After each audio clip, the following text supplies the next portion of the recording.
Сәлем, баршаларыңызға қайырлы күн. Сіздермен бүгін түскі асқа гуляштың рецептісімен бөлісетін боламын. Менімен бірге болып видеомды соңына дейін қараңыздар. Достар, бізге алдымен 2 орташа пияз қажет. Оны 4 бұрышты етіп, ұсақтап турап шығамыз. Біз пиязымызды турап болғанша, сіздерге дәл осы жерге каналымның сілтемесін қалдырамын. Менің каналыма тіркеліп, видеоларымды қарап, лайк басуды ұмытпаңыздар. Сіздерге алдағы уақытта өте керемет рецептерді ұсынатын боламын. Содан соң сәбізді де дәл осылай 4 бұрышты етіп тураймыз. Мен бұл рецепті де 300 грамм сәбізді өлшеп алдым. Сіздер көз мөлшерімен салсаңыздар да болады.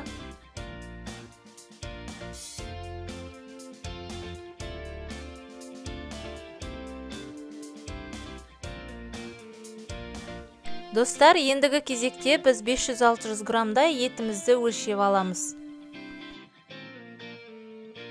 Етімізді турауға кірісеміз. Бұл жерде, яғни гуляш тағамында етті үлкенірек етіп турасаңыздар, өте әдемі көрінеді. Достар, бұл тағамның басты құрамы ет болғандықтан үлкендеу етіп турай беріңіздер, өйткені қорғанда сәл етіміз кішірейеді.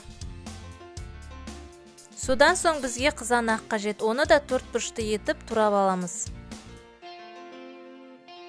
Достар, біз етімізді барлығын турап дайындап алдық. Енді осыларды қуырамыз. Алдымен біз табамызға май құйып, оны қыздырамыз. Және де пиязымызды, сәбізімізді салып, жақсылап қуырамыз. Міне біз пияз бен сәбізімізді салдық. Енді оны баяу отта 2 жағы қызарғанша осылай араластыра отырып шамалы қуырып аламыз. Содан соң үстіне қызанақты саламыз және де үлкен ас қасықпен 2 қасық томат пастасын қосамыз. Міне осылардың барлығын бір араластырып алып, бетін жауып сәл қуырып аламыз. Содан соң үстіне 1 стакандай су құйып, сәбізіміз шамалы жұмсарғанша бір 10-15 минутқа бұқтырып аламыз. Міне осылай 10-15 минут бұқтырып алған соң, оны бөлек ыдысқа құйып алдым. Және де табамызға май құйып, етімізді салып шамалы қуырамыз. Енді етімізге дәміне қарай тұз себеміз. Содан соң етті осылай араластыра отырып, 2 жағын шамалы қуырып аламыз.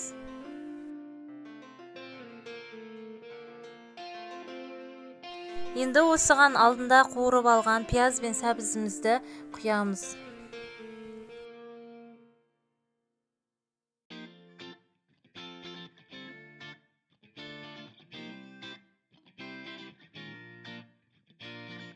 Енді үстіне үлкен қасықтың жартысымен паприка қосамыз. Міне біз паприка, тұз барлығын қостық. Енді осыны араластырамыз. Және де бетін жауып, етіміз жұмсарғанша баяу отта пісіреміз. Достар, біздің етіміз піскенше біз гарнирге күріш пісіреміз. Алдымен күрішімізді 3-4 қайтара жақсылап жуып аламыз. Содан соң ыдысымызға салқын су құйып күрішті саламыз. Және де күрішке шамалы тұз қосамыз. Достар, біздің етіміз пісті. Енді оның үстіне петрушканы жақсылап жуып турап, ішіне салып жібереміз. Дәмі өте бөлек болып шығады.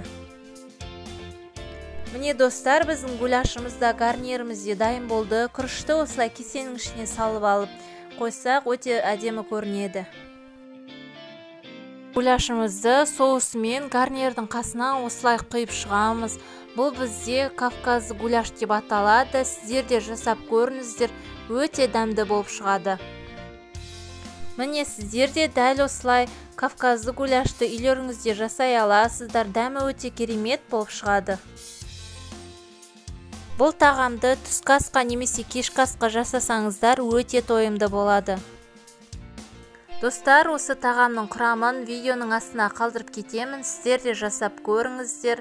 Менің видеом ұнаса лайк басып, комментария жазып қойыңыздар. Сіздерге ас болсын.